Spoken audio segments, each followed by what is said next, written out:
লেজুর ভিত্তিক ছাত্র রাজনীতি। এখন আমি আমার সংগঠনের অবস্থানটা ফার্স্টে বলি। আপনারা যারা আমাদের রাজনীতি ফলো করেন তারা জানেন যে আপনি আমার সামাজিক যোগাযোগ মাধ্যমে গেলেও দেখতে পাবেন যে আমার যদি 10টা স্ট্যাটাস আমি রাজনীতি বিষয়ে থাকে তার মধ্যে একটা হচ্ছে অ্যান্টি সিপিবি কোনো একটা স্ট্যাটাস, সিপিবি বিরুদ্ধে কোনো একটা কিছু বলতেছি, এবং এটা আমার একক অবস্থান না। ছাত্র ইউনিয়নের গত 4-5 বছরের রাজনীতি আপনারা ফলো করলে দেখবেন যে আমরা নিজেদের স্বাধীনতা স্বকীয়তা বজায় রাখার জন্য রীতিমতো যেই সংগঠনটাকে কোট আনকোট আমাদের মাদার পার্টি ধরা হতো একটা সময় পর্যন্ত, তাদের সাথে ওপেন কনফ্রন্টেশনে যাইতেও আমরা কোনো দ্বিমত করি নাই। কারণ আমার গঠনতন্ত্র আমাকে প্রাইমারিলি সার্ভ করতে বলে বাংলাদেশের যেই শিক্ষার্থী সমাজ তাদেরকে, এবং বাংলাদেশের যে মেহনতি মানুষ সেই মানুষকে।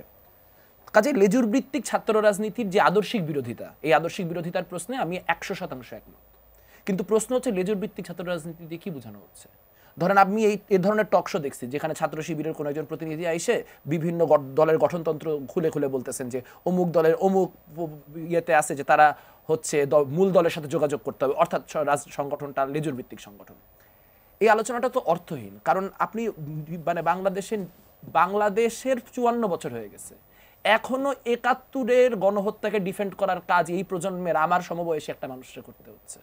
তো এটা যদি আপনি বলেন যে সে লেজুর ভিত্তিক না, কিন্তু আমি আবার লেজুর ভিত্তিক, এই তর্কগুলোর কোনো মানে নাই। কে লেজুর ভিত্তিক রাজনীতি করবে, কে করবে না, কে স্বতন্ত্র সংগঠন হবে আর কে কোনো একটা দলীয় সংগঠনের শেষ করে নেই সাবঅর্ডিনেট সংগঠন হবে, এইটা তার নিজস্ব রাজনৈতিকতার প্রশ্ন।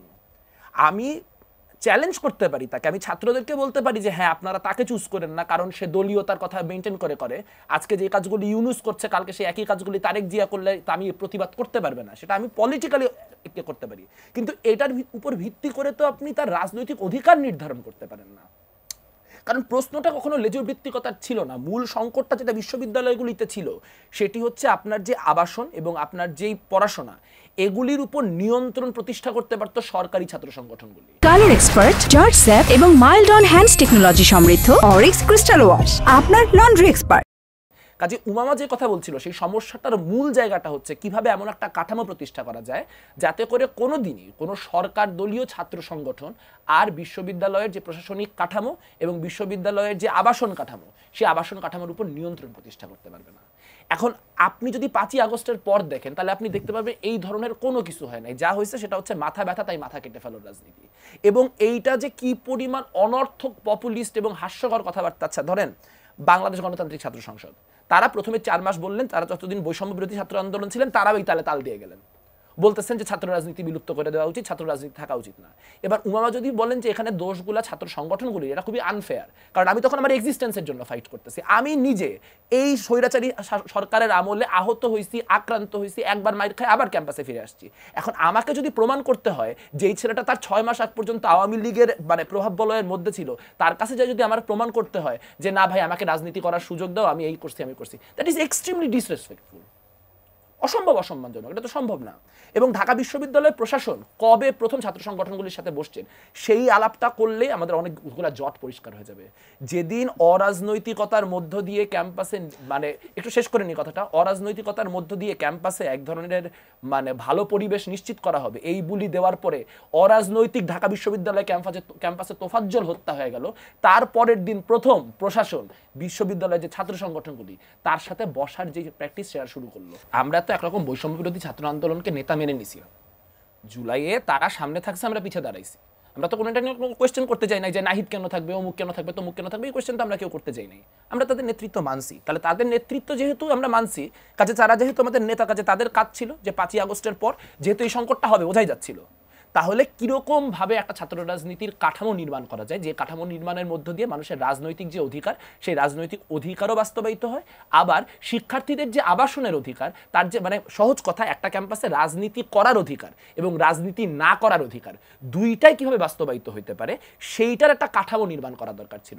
সেটা করতে হলে সবাইকে আস্থায় নিতে হইতো, সবাইকে বারবার করে ডাকতে হইতো, ডাকে একটা কমন প্ল্যাটফর্মের মধ্যে দিয়ে সেটা একটা গঠনমূলক সলিউশন। এবং দুর্ভাগ্যজনকভাবে সেটা কিন্তু আমরা দেখতে পেলাম প্রাথমিক যখন কাজ হচ্ছে, যখন প্রাথমিকভাবে এটা নিয়ে হচ্ছে প্রথম 1 মাস, তখন ছাত্র সংগঠনগুলিকে স্টেক হোল্ডার হিসেবে রেকগনাইজ করে না প্রশাসন, তাহলে এটা তো এখন ছাত্র সংগঠনগুলিকে দোষ দিয়ে লাভ নেই। প্রথম কথা যেটা বলতে চাই সেটা হচ্ছে শিবিরের প্রক্সি ফোর্সগুলোকে ফাইজলামি করেও সাধারণ শিক্ষার্থী বলা উচিত না। এটা একটা খুব বড় গোলযোগ সৃষ্টি হয়েছে গত 5 আগস্টের পর থেকে, যে আমরা তো কোট আনকোট সাধারণ শিক্ষার্থী বলতেছি।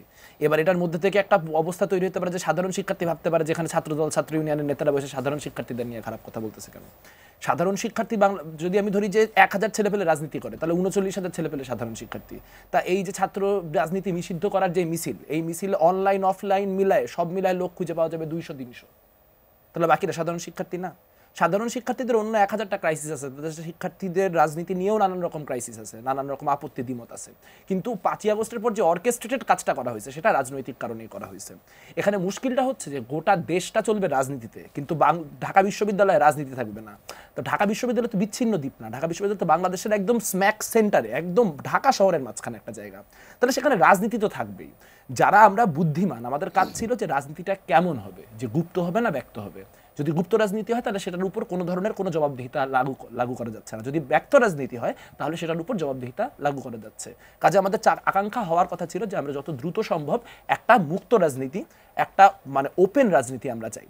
আর এই আবাসন সংকট নিয়ে একটা কথা বলবো, সেটা হচ্ছে যে ধরেন বিশ্ববিদ্যালয়ের প্রথম স্টেক হোল্ডার বিশ্ববিদ্যালয়ের রানিং স্টুডেন্ট, এই বিষয়ে কোনো দ্বিমতের কোনো জায়গা নেই, কিন্তু বিশ্ববিদ্যালয় তো একটা সামাজিক পরিসর। আজকে আমরা দেখতে পাচ্ছি নিরাপত্তার কথা বলে টিএসসি থেকে সাবেক শিক্ষার্থীদেরকে তুলে দেওয়া হচ্ছে। তাহলে বিশ্ববিদ্যালয়কে ক্যান্টনমেন্ট বানানোর বা বিশ্ববিদ্যালয়কে একটা পরিসরকে চাপায় নিয়ে আসার যে চেষ্টা, এই চেষ্টা কিন্তু যারা আজকে মনে করতেছেন যে এটার মধ্য দিয়ে আমি খুব অন্যান্য রাজনৈতিক দলদেরকে খুব ঘায়েল করছি, বিষয়টা সেখানে